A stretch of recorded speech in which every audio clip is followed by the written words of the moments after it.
Isi-serve lang po namin yung warrant. Okay. Ikaw po ba si Norman Magusig po?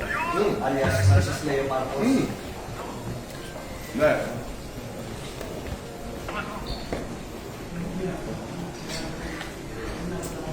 Okay. Parang saan yan? Bago pa po yun, ayanin pong masahan ko po kayo ng ano. Kita mo, sir? Kita mo? Operatiba ng CIBD.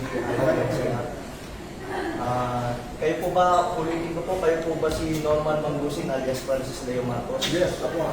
Kayo ay aming inaaresto sa bisa ng warrant of arrest na issue ng RTC Branch 294 Parañaque City for violation of unjust vexation under Article 287 of Revised Penal Code as amended in relation to Section 6 of RA 10175. Kayo ay may karapatang manahimik, sir. O sa walang tigo, o ano man ang inyong sabihin ay maaaring gawin pabor o laban sa inyo.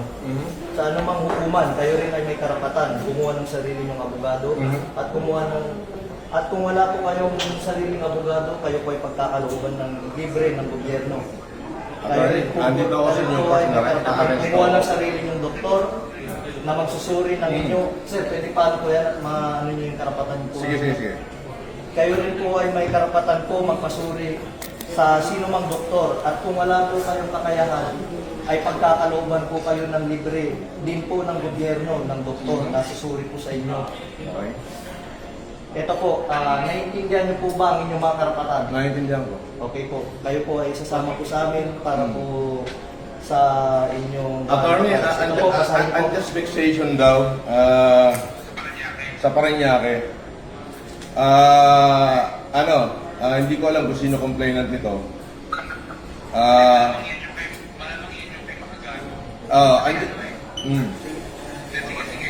Andito ako sa Newport, ina-arresto na nila ako, sasama ako ngayon, hindi ko natatapusin itong pagkain ko.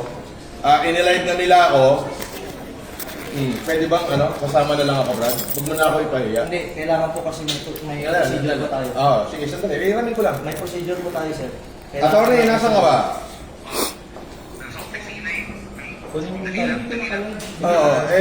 Kailangan bilan nyo na ako rito.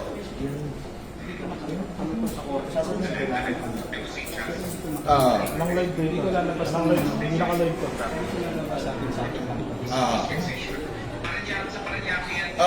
Sandali lang, kausapin ko lang abogado ko. Sa Parañaque, eto, binibidyoan na ako rito. Ewan ko kung may vlogger dito. Wala. Vlogger dito. Andito na. May warrant, 120,000 yung bill, 12 counts of unjust vexation.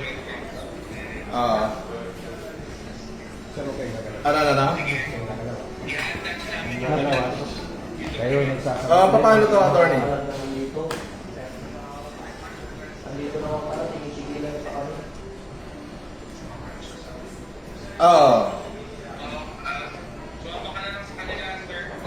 Tapos, Pwede po kayong kasuhan ng construction justice